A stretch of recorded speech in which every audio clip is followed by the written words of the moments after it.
Hello and welcome everyone. Thank you for joining us for Hola, our bienvenidos a todos. Girl versus the Machine, the Algorithms Are Sexist. I'm your host, Para John, nuestra a member of Plan's Youth Advisory Board, working to engage youth in activism and on education equality. Today, however, we will be talking about how to fight against the bias in AI algorithms and break gender stereotypes online. But before we get started and meet our panelists, I wanted to shed light on the fact that today is the 10th anniversary of the International Day of the Girl, and is an important moment to elevate girls' voices, rights, and needs. We at Plan are excited to be able to celebrate this day with you as a part of this 24-hour virtual forum. In case you don't know Plan International, we're a girls' rights organization working with young people to advance gender equality and amplify girls' voices. Before we jump in, I'd like to set a few house rules. In order to create a safe space for our panelists and participants, we do not have an open chat. Instead, if you'd like to ask one of the panelists a question, you can type it into the Q&A box and we will answer the question towards the end of the webinar. If you require translation, please select the globe at the bottom of the screen and you can select the option to have this webinar translated into Spanish or ASL. Throughout the webinar, you may see a poll pop up on the screen, and we'd love for the audience to participate and share your experiences by answering the poll questions. Okay, let's meet our panelists. First, we have Molly. Molly, please introduce yourself. Hi, I'm Molly, and I'm an alumni of Plan's Youth Leadership Academy. At the YLA, some of the Sustainable Development Goals I learned about were climate action, peace, justice, and strong institutions, and quality education. The goals I'm most passionate about are number 4, quality education, and number 5, gender equality. For my leadership development project, a project that each YLAer creates throughout the year after the DC intensive, I am writing and creating a curriculum on my town's abolitionist history. I also was a part of the Girls Out Loud panel, where I got to vote on more representative pictures during Plan's Unsplash campaign to flood the internet with more inclusive images of young girls. I will talk about that experience a little more in depth later. Thank you, Molly. Next, we have Vidya from Encode Justice. Please introduce yourself.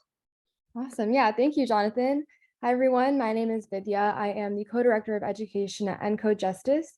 We are a grassroots youth-led coalition fighting for justice under AI. And I've been with the Encode Justice team since July of 2020. And I'm so excited to be here to talk about the ethical implications that artificial intelligence has.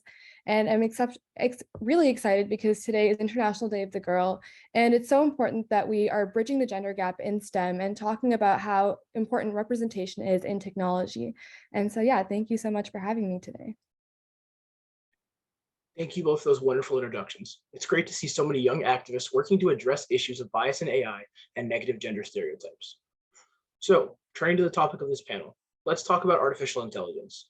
I feel like we hear that phrase being thrown around a lot, so let's hear from our youth expert Vidya first from Encode Justice to explain a bit more. Vidya, what is artificial intelligence? Can you tell us a bit more about how AI works and how is it possible for AI to be biased and perpetuate gender stereotypes? Yeah, for sure. So let's start by talking about what artificial intelligence is. So artificial intelligence is something that we see all around us, actually. If any of you use social media apps like TikTok, Facebook, Netflix, all of these different types of apps use different types of artificial intelligence algorithms. And essentially what it's trying to do is mimic human judgment. And this is pretty difficult. Humans think, and our processes are, the way our brain processes things is pretty complicated. But what artificial intelligence tries to do is it takes a lot of data and it tries to create patterns and algorithms within this data that we are able to provide these machines. And based off of that, it's able to create predictions and patterns. And so if you take Instagram, for example, if you're scrolling through your Instagram feed, you often see that there's certain targeted posts and certain things that if you like a post, you're going to see more things that are targeted towards what you like based off of what you've clicked before. And this is all data it's collecting. Every time you like something, every time you click something, it's all watching that and it's taking that into data, and then it's finding patterns and predictions based off of what you've clicked before, and then it's able to provide things that you like. So when you scroll through your Instagram feed the next time, it's finding posts that are targeted towards you. And so we see these kinds of algorithms used all around us all the time. And how can it be biased? Well, let's talk a little bit more about how these algorithms actually function, right? So I talked about the data collection. And so oftentimes what we see is that the kind of data that we're inputting into these algorithms are often really biased. So for example, if I create technology, right, I come in with my own biases. And so oftentimes what we see is that the people behind creating these technologies input their own bias within the machines that they're building. But then when we talk about artificial intelligence specifically, we have this concept called trash in, trash out. And so the way that all artificial intelligence machine models are trained is by looking at the data sets that I was talking about in the past. So when we talk about social media, right, and I was talking about every time you like a post, it's collecting data. The same way on a larger scale, if we think about all these different artificial intelligence models, they're basically taking large data sets and they're trying to come up with patterns within these data sets. And so they're looking at huge amounts of data in the past and then coming up with, oh, how can I predict what's going to happen in the future? So a really good example of this is with Zillow. If any of you like looking at houses, you might notice that there's something called a Zestimate. And so the way that this estimate works is it takes all the different data sets that we have with the number of bedrooms that a house has, how close it is to schools, what are the schools' ratings, how safe is the neighborhood, right? It's taking all of this data and it's trying to come up with a price prediction model for, oh, this is how much this house is going to be worth in today's market. And so what I'm trying to basically emphasize here is that data is a huge part of this. And it's really important that we're mindful of what kind of data we're inputting. So for example, in this case, we have so many different factors, right? We have the number of bedrooms, the number of bathrooms in a house, how close it is to schools. All these different factors are combined to come up with this predictive model. And what we're seeing is that in the case of houses, it seems pretty harmless, right? You're just trying to predict what the value of a house is. But if we apply the same principle to social media algorithms again, what we see is that we can often create them targeted towards certain people. And oftentimes it's targeted towards a biased population. So we oftentimes are discriminating against women and people of color. And that's kind of where we're going to steer the conversation today, is towards how is this technology discriminating against people? So for example, in Amazon, what we saw is that a few years ago, there was a hiring bias. And essentially, when you applied to Amazon, it would take in about 100 resumes, right? And then it would basically, this artificial intelligence model would basically pick 5 of them to hire. And what we found is that there was a huge bias within the kinds of people that were chosen. We found that there were specifically white males. And the reasoning behind this is the data. And this again goes back into the trash in, trash out principle. If we enter in data that's significantly biased, then we're going to get biased results. And so what we found is that Amazon in the past, when people used to hire people, they used to primarily hire white males. And so what this model was doing, it was training on this data that we'd initially provided, right? We're providing data that's saying, oh, you should hire white males regardless of what other resumes we have, even if they're more qualified, we're going to hire the white male because that's what's previously been done. So when we take this model now that's learning how to hire people, right? Amazon is this huge company and they're like hiring hundreds of people, right? And it's learning based off of all these previous years' history of who's been hired. And it's constantly looking at this data, trying to come up with those patterns that I talked about, right? And it's coming up with, oh, we should hire white males over women and people of color. And so this is how the bias was formed. We see that it was formed within the machine. And it's kind of hard to understand and believe that, oh, a machine can be biased, because it's often easy to think, oh, if it's a computer, how can it think, right? How can it have a bias? Only people have biases. But what we're seeing is that technology such as artificial intelligence, where the whole purpose is to almost mimic the kinds of way that we think, to mimic human judgment, it is transferring the same bias that we have and applying it to the predictions that it's creating. So I kind of went on a lot of tangents here and put a lot of different examples together, but essentially what we're seeing is that our AI is heavily driven by data. And a lot of times the data that we are able to provide to these machines are super biased because of our own history and the biases that we have. And what we're noticing is that it's majority women and people of color that are being discriminated against because of the kinds of biases that we've had in the past. And that's being transferred into all these different technologies, whether it be in social media, whether it be in politics, healthcare. We see that technology is ever present in all these different fields. And when you put it all together, our technology is continuing to perpetuate all these biases that we have had into the predictive models that these algorithms are creating. Wow. Well, thank you for informing us about artificial intelligence and the mechanisms by which it can discriminate. I can see that being a big problem in our society in terms of spreading misinformation and misrepresenting people. I want to turn it over to our other panelist, Molly, now. Molly, you were a part of Plan's Girls Out Loud panel that partnered with Unsplash. Can you tell us a bit more about your involvement? What was the purpose of this campaign? How did your group go about choosing pictures that represented being a girl? And do you think the group accomplished its goal? So, Jonathan, so often in stock imagery, there are a lot of stereotypes, and specifically with young girls, the pictures will reinforce dangerous gender stereotypes and perpetuate that gender inequality. It's appalling to see that words like sexy and hot are the #1 search terms associated with the word girl. I was a part of Plan International USA and Unsplash's campaign to rethink the way girls are seen and repopulate images that represent how powerful girls truly are. We had many photographers submit images of girls that showcased their diversity and strength. I sat on the Girls Out Loud panel where we got to look through the pictures and decide what images we as girls want to choose to represent ourselves. And in the before and after of these stock images, we really did just that by incorporating more diverse images of girls. In addition, Unsplash is still working to change their algorithm by adding diversity tags to feature more inclusive photos. Because when you change the algorithm, you change people's perceptions of what girls can and should look like. In the pictures, you can see a change from primarily white, skinny girls in small dresses to girls of all backgrounds, of all cultures, of all colors, of girls from all over the world. They're dressed in the way they want to be. They look the way they want to. They are athletes, they are readers, they are advocates, they are dancers. They wear glasses, play guitar, they wear fun eyeshadow, or dresses and hoodies. They have long hair and short hair and everything in between. They skateboard and they smile and they scream and they laugh and they love. And these images are what it truly means to be a girl.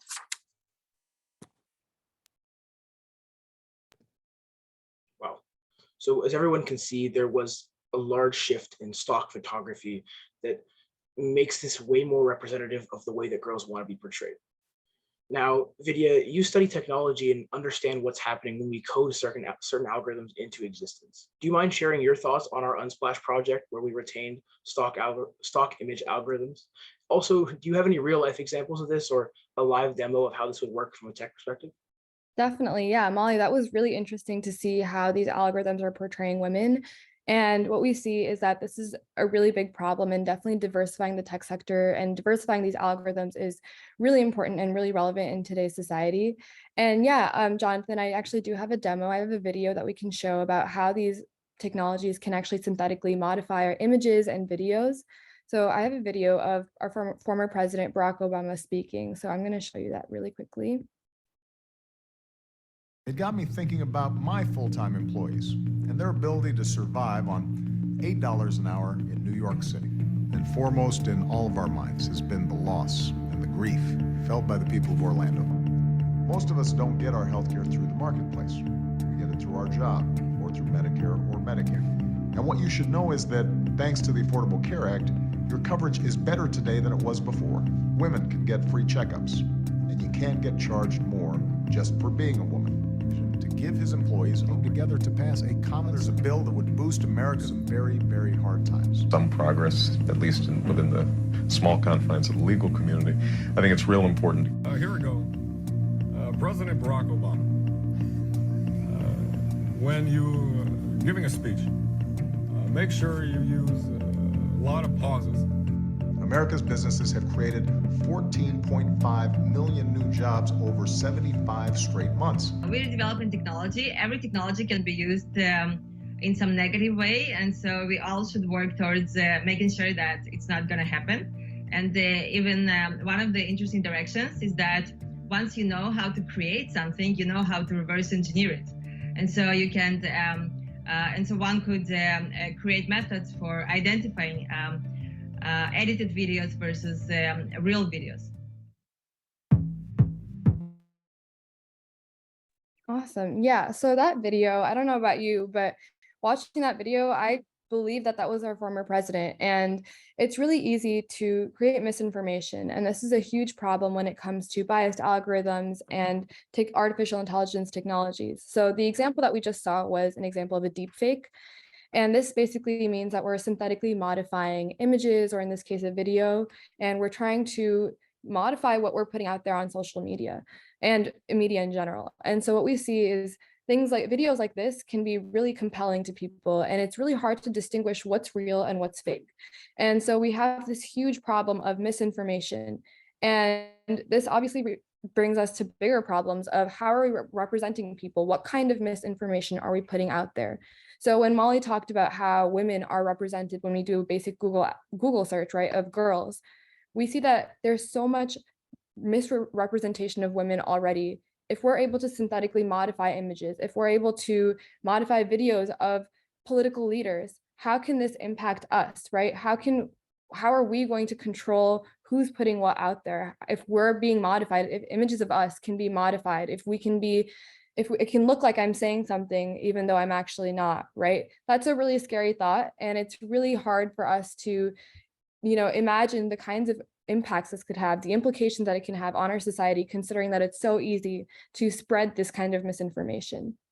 And so something that we're working on at Encode Justice is really working on the policy side of this and trying to educate technologists and policymakers on the importance of trying to limit this kind of technology, because what we see is that technology is growing. It's always going to continue to progress, and we're not afraid of progress. We don't want to stop the progress.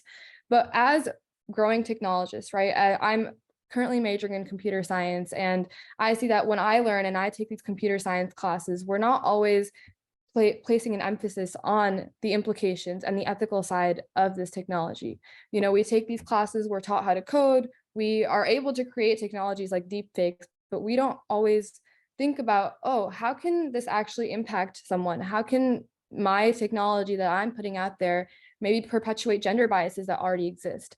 So for example, we had President Barack Obama speak here, and we could see that his voice and everything was completely mimicked. And it's really scary to think about, okay, during the next elections, how could women be portrayed, right? How are women going to be misrepresented if we're able to have these kinds of deep fakes, if we're able to have these kinds of technologies put out there? How can we prevent that kind of misinformation? That's something that's really important for us to think about as future technologists, as youth leaders and activists. What can we do to maybe promote the representation, the correct representation of women? Like Molly said, she was trying to diversify the Google search algorithm. So maybe we work on how can we try and prevent deepfakes, or if we do have deepfakes, how can we use them in a positive way to actually represent women in the correct form and not misrepresent them?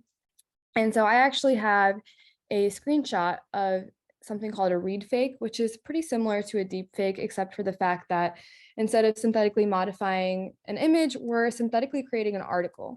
And so I was able to use this this technology and this model, and I basically just inputted 3 words: girls in technology.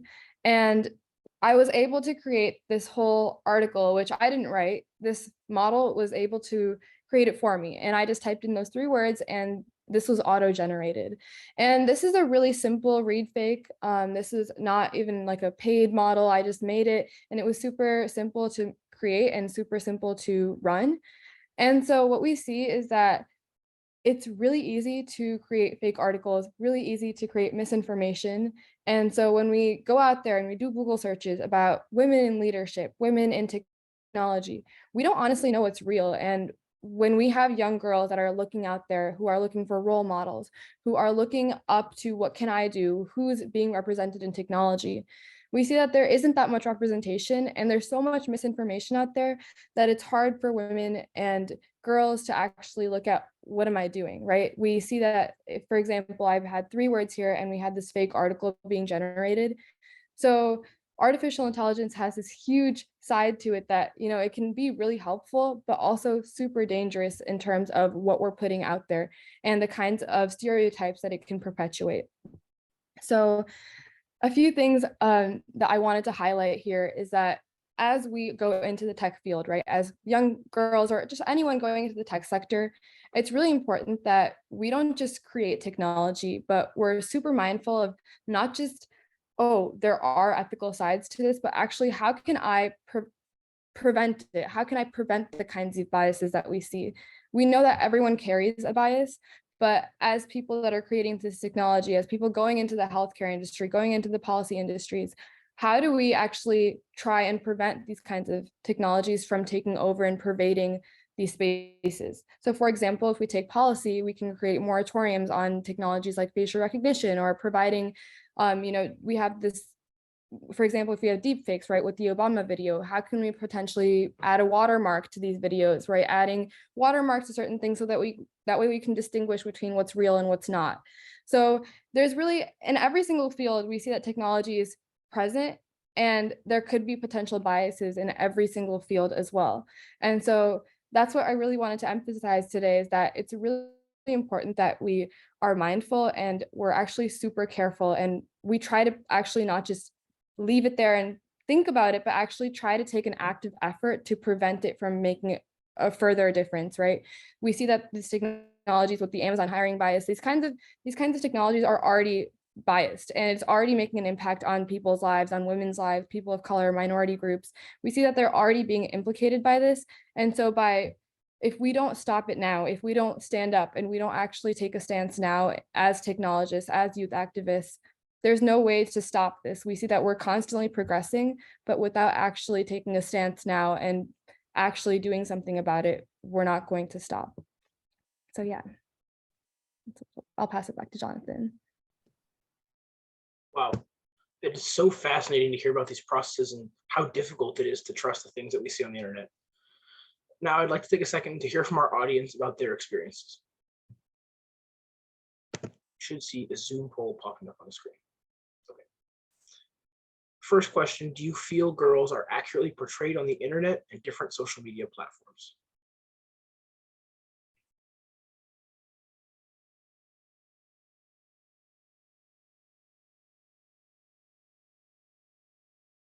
Everybody a second to answer that. Sorry, can we repeat the question? This one is for the audience. The question, the poll question, I'm just reading the poll question. It says, do you feel girls are accurately portrayed on the internet and different social media platforms?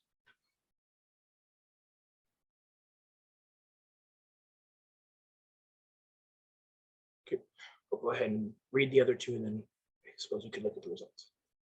Second question is, have you ever experienced any gender biases online? For example, misinformation or stereotypes in ads? And then our third question is, are you aware of how the algorithms work in terms of what pops up on your timeline for the social media platforms that you use?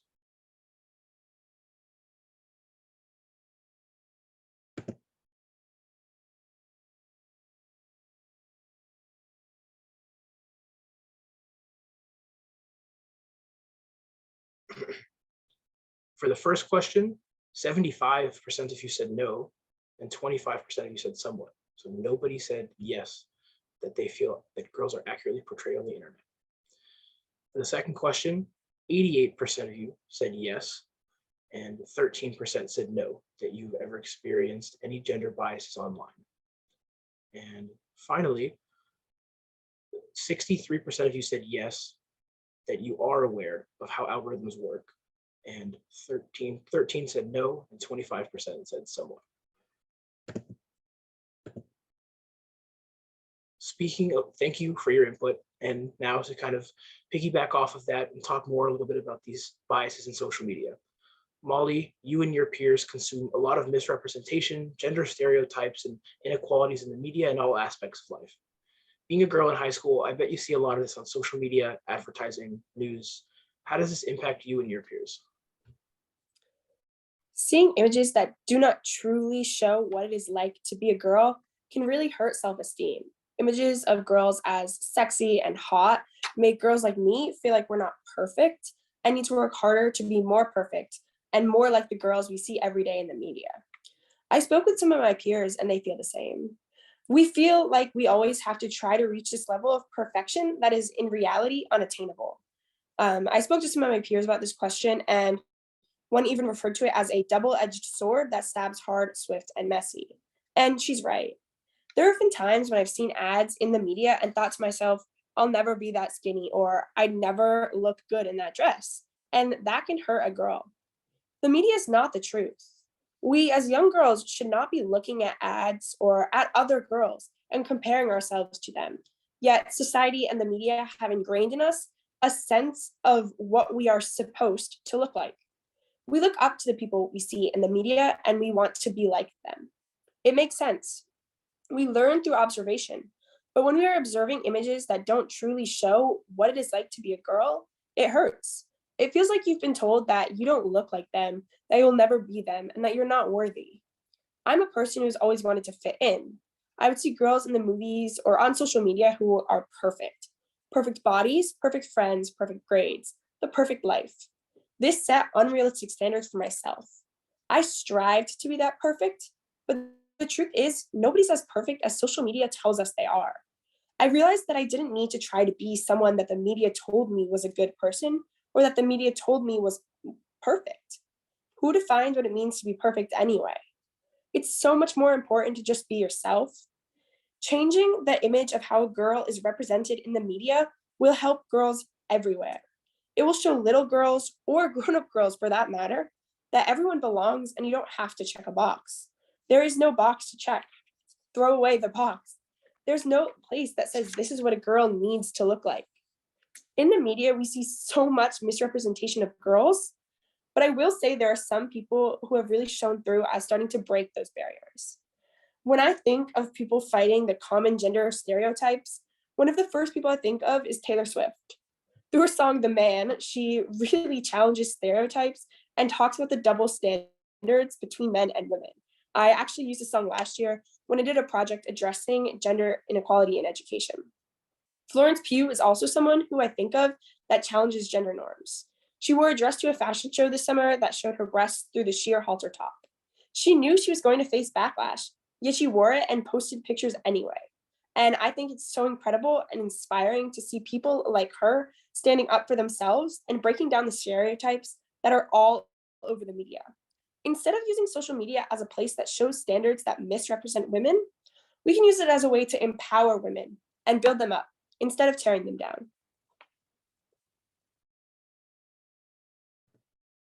Thank you, Molly. And now that we've heard a bit from Molly on the receiving end of gender stereotypes in the media, I'd like to turn to Vidya to ask if you can speak to the social media algorithms on platforms like TikTok, Twitter, and Instagram. What have you seen on these platforms in terms of misrepresentation around gender and other identities? Definitely, yeah.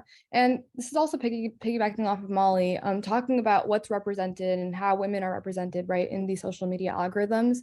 If you think about it, when you enter any one of these social media apps, you start by entering your age, where you're from, your gender. And so when you do this, it's often like these algorithms are pointed towards a certain group, right? If I enter in that I'm an 18-year-old girl living in Chicago, it's like I'm expected to act a certain way, look a certain way, and my algorithms are targeted towards me, right? The TikTok kind of assumes, oh, this is what an 18-year-old girl should look like. This is what she should be seeing on her Instagram feed. This is what she's going to want to see. This is what she should be seeing. And this kind of shapes young minds. As someone who's grown up with social media from not just as an 18-year-old, but starting middle school, high school, we've seen that we've always been on social media platforms, and this is only growing. We're often shaped to think a certain way. All of us are trained to look at our Instagram feed and be like, oh, this is what I should be wearing. This is the kind of jewelry I need to have. This is what my hair needs to look like. And this is all perpetuated by these algorithms that are, like I said, biased, right? And we see that they, in the past, maybe these social media creators had a bias, right? They had a bias of what they wanted certain girls to look like. They had impressions of this is what women need to be when they're 16 years of age. This is what they want to see. And so where's the representation for women in technology, women in leadership, right? That's not often seen on our TikTok For You page. It's not common that we see that many women and role models, that we don't often see that. And the representation of these kinds of people and these kinds of women is often really underrepresented because these algorithms are super biased. And when we scroll through, it's trying to target us and it's trying to profile us into a certain category of people, which is completely fine, but we see that it's often shaping the way that we think, right?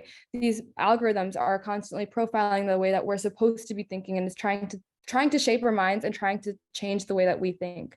And so like Molly was saying, it's really important that we are trying to change what these algorithms are trying to show us, trying to change the kinds of representation that we see within these algorithms. So when we have TikTok and we want to see more representation of women and women in leadership, women in technology. And so actually as a freshman, I found that, the kinds of role models that I was seeing and the kinds of people that I was seeing in my tech classes, right? I was seeing that there was a huge gap between girls and boys, even in high school. And now in college, I see that gap is getting wider and wider as I progress through my career in technology. And so I run this conference called GirlCon, and it's all about empowering women in STEM. And I thought it was really cool to talk about it today on International Day of the Girl, because, what we see in technology, it's not just that, there's a lot of bias, but also within the creation, like the creators of technology, right? Who's actually making this technology? We see that there's this huge gap between women and men and people of color within the tech sector itself. And so this plays a huge role in the kinds of technology and the algorithms that we're creating. Initially, we see companies like Facebook and Microsoft, all of these were run primarily by white males. And so obviously their algorithms were driven towards their biases. And so when we see social media algorithms, again, these biases are perpetuated once more. And so if we're able to create more representation within technology, right, having more women come into the field, more people of color come into the field and diversify the tech sector, we're able to see that there's more representation within these algorithms themselves. So when we talk about social media algorithms, again, we see that if more creators from diverse backgrounds are involved in the thought process and the creation of these algorithms, there is more representation that will be created, like the data. And what we see is that the data is obviously fueling this, but we're able to actually place an emphasis on the diversification of data if we have a diverse team that's behind the technology, which is why the conference that I run is really helpful. I'm able to provide a lot of women with role models and showing them what it is to be in the tech field and what it means to be a woman in leadership in technology. So I think it's really important that we are able to celebrate women today and that we're able to actually empower them and bring to light that this is a huge problem, that, there is, first of all, like an underrepresentation of women in technology, but also that technology is biased, and we need more women, and we need more people to come and actually diversify the tech sector in order to reduce the biases that we see within the algorithms that are sexist. Our program today is called Sexist Machines, and machines can be sexist. And so it is sexist, and it's really important that we place an emphasis on trying to reduce that sexism within technology. Thank you again, Vidya. And now that we've heard a lot from our panelists, let's hear from the audience. We've been receiving a lot of different questions in our chat, so let's take a moment to answer a few of these questions.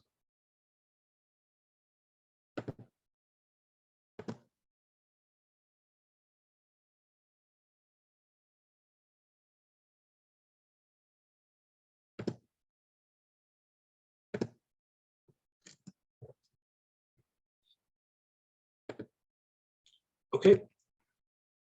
The first question we want to ask is, what are other efforts young activists can take to change the algorithms to be less biased?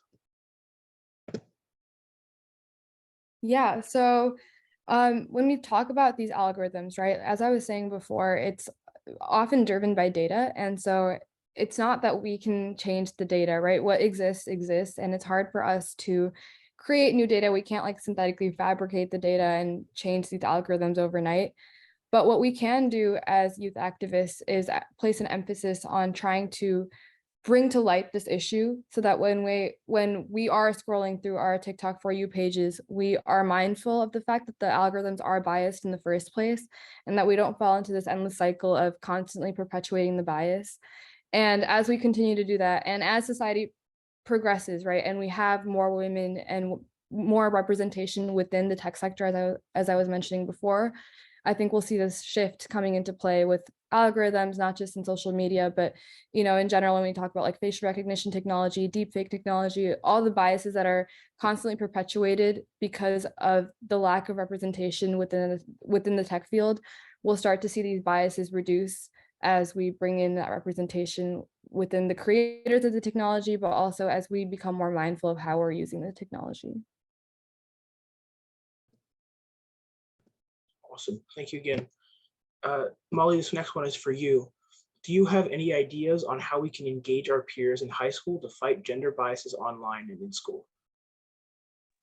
Yeah, so I think that the best way to really start is to educate others. So let other people know about what is happening. So for example, this morning, my school has a morning gathering on the first day of every week. So I got up this morning and I gave a reflection about International Day of the Girl. And I just kind of told them, like, what is this panel today about? And what is this day about? You know, I always believe that education is the first step to everything, and that you can work from there. Start getting involved with organizations like Plan or like Inco Justice and go from there. That's the best way to start fighting those stereotypes, is to just get involved. Awesome. Thank you. Next, we're going to read a question and a little bit of a comment from Evelyn. How can we end or stop from our place the applications that already work with the concept of meritocracy and bias? Evelyn adds that she thinks the topic is super interesting because I think that when someone else does it and uploads something that is edited or finished with technology, altering the reality is wrong. But when I upload a photo to Instagram with a filter to make my nose different or my skin softer, I don't notice it, and it may seem that this is my face. I do not take care of that. Either panelist can take this one. Yeah, so I think there's two parts to this, right? I think the question was, how can we end or stop from our place the applications that already work with the concept of meritocracy and bias? So this is a loaded question. So starting with how can we stop it? There's multiple factors, right? We can start by, for example, when we talk about like applications that provide things, I think you were talking about like face filters. I think it's not necessarily wrong, but when we look at social media, it can definitely like influence the way that young girls look at things. And so I wouldn't say that we need to stop using all kinds of editing platforms, you know, Photoshop and technologies like that can be really cool and fun and interesting to play with. But I think it becomes dangerous when it's actually harmful towards young girls. And so I think the main emphasis that we wanted to place today was on how these algorithms are potentially like harming the way that we think and shaping the way that we think and placing like standards that are, you know, as Molly was saying, perfection, right?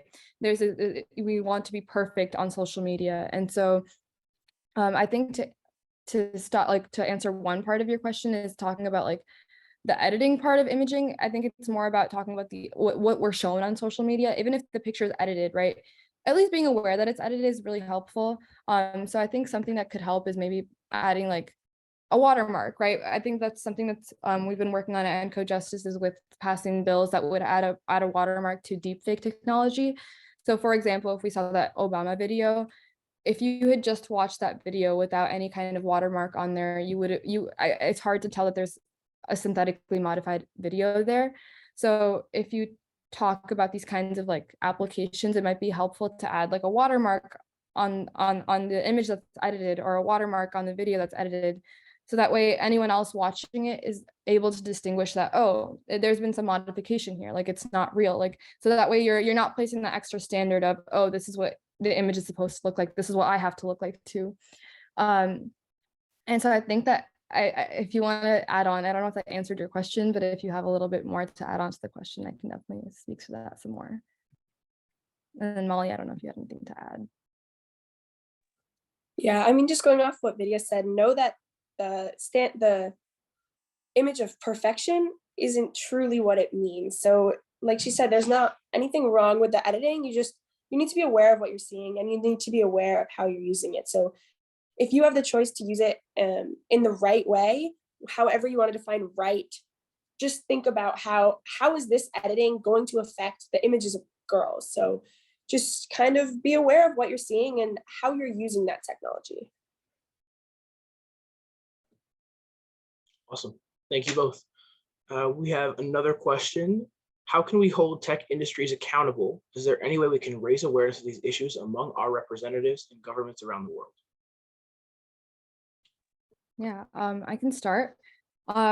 So I know this is actually a big question that I've been facing myself. I am really passionate about, ethical use of artificial intelligence and, being really mindful about all of this. But I'm also a CS major, and, a big part of the culture here is to go and join big tech after graduation. And so I'm always battling with this idea of, oh, am I if I join a company like Facebook or Meta and I join there, am I being a hypocrite, right?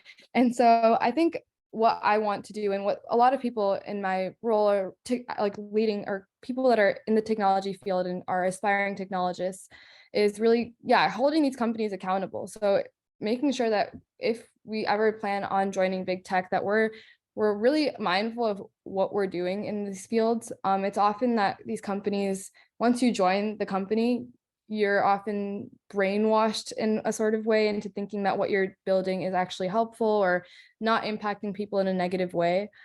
So being really mindful of what are you actually doing, what are you creating, right? And I think that that's why it's really important that we place this emphasis from a young age, starting from like high school, middle school, right? Where we're aware of how important this issue is, so that way before you join a company as large as Facebook or Google, that you know what you're doing and you're actually aware of the technology you're making. And then if you do end up joining those kinds of companies, making sure that you look at their policies, going up to leadership and actually talking about, oh, this is what's happening. Like, oh, our technology that I'm making is actually influencing people, like talking to companies like Amazon and being like, oh, you guys had a hiring bias. They were actually called out on that, right? And we see that there are lots of whistleblowers from different companies like Google with Timnit Gebru, right? We see people and stories coming out of people standing up against big tech.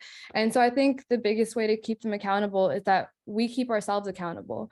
If we join this large company, it's easy to get involved in everything that they're doing. So making sure that we ourselves are accountable for the kind of work that we're producing, and that in turn will keep the company accountable. So if we stand up for what we're talking about, if we see that there's a bias within the product that you're creating, then you go up to leadership and you talk to them about the problems that it has, because it is becoming a larger, more prevalent issue that companies are becoming more amenable for. They're being called out on it. And so they would definitely want to take a stance on it, and would definitely want to at least try and prevent it from getting any bigger or any further. So definitely like taking a stance on that and not being like wishy-washy, like actually taking a stance on this topic and actually standing up for what this is really important. And that's how I think we would keep big tech accountable. Yeah, and adding on to what Vidya said, obviously I'm not the tech expert, but if you want to reach out to leadership or government representatives, start small. Write them a letter, write them an email, or try and see if you can set up a meeting with them. You have to remember that you might not succeed at first. You may not get a response, but just keep trying. One young person can't change everything, but if you're working hard and you're working together, you can start to sway that change and start to really influence people. Just remember that you have to keep trying, and you may not be successful, but that doesn't mean it's not working, and it doesn't mean your voice isn't being heard. Yeah, and one more thing to add on is definitely like Molly was saying, emailing and having those meetings. I think one more thing that we could do as youth activists is also reaching out to policymakers.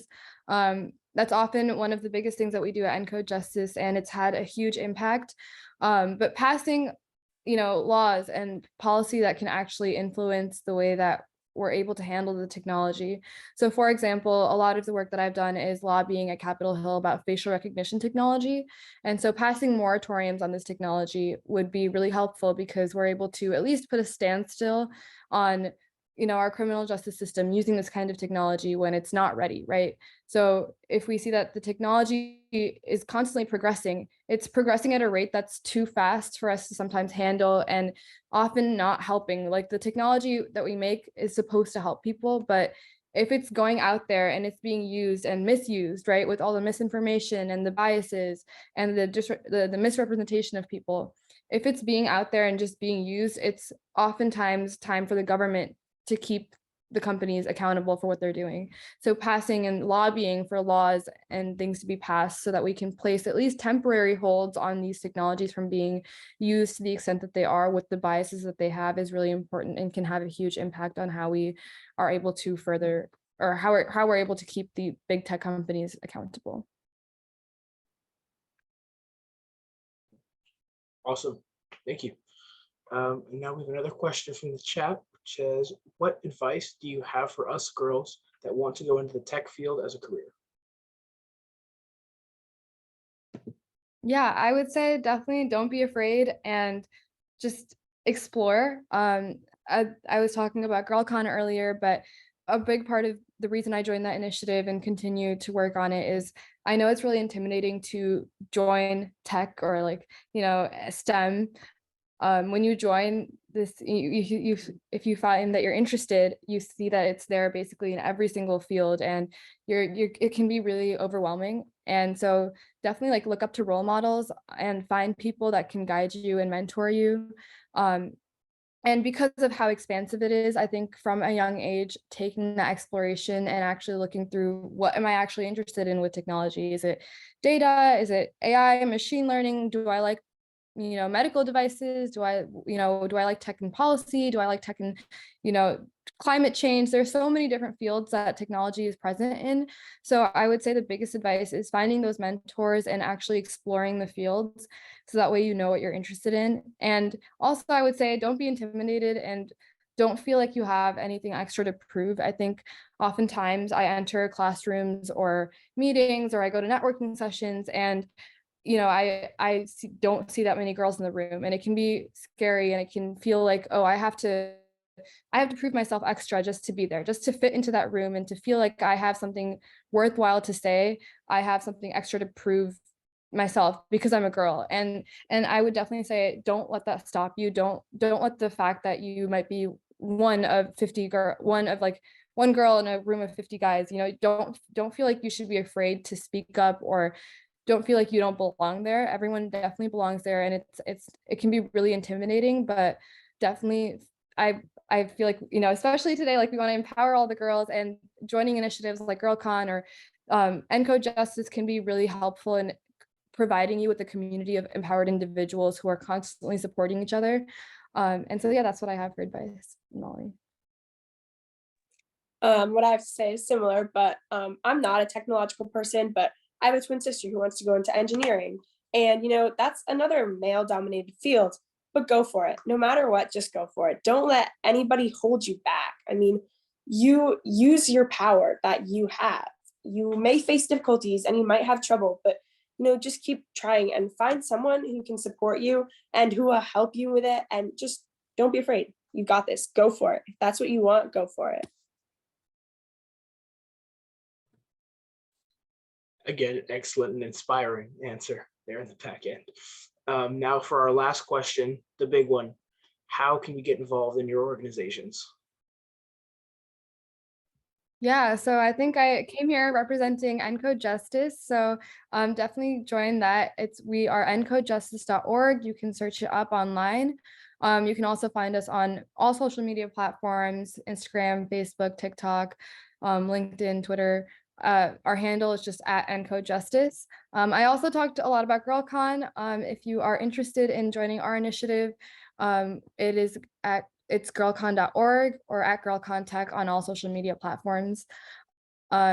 We take rolling applications throughout the year for Encode Justice. You can join. We have a lot of different fields and roles available. So as long as you're interested and passionate, we would love to hear from you and would love to find a place for you in the organization. Same thing with GirlCon. We are a conference, so we have applications in November.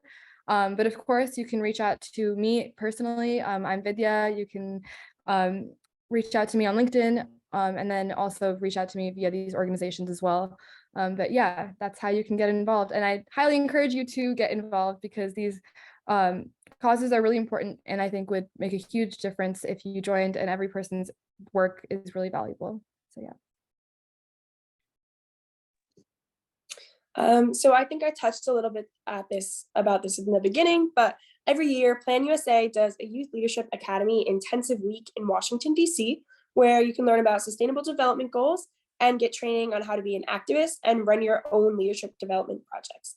The application will open later this fall, and you can apply on PLAN's website. Also, this year we have the We Are the Girls campaign.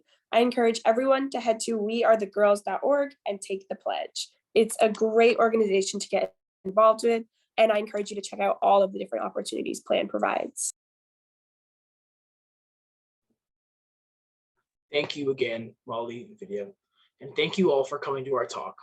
Be sure to stay at the forum and check out many other youth-led workshops happening today. My fellow Youth Advisory Board members are hosting a session at 6 p.m. Eastern called Lack of Power, Young People's Fight for Abortion Right in the Americas. We hope to see you there too. Thank you for joining, and happy International Day of the Girl.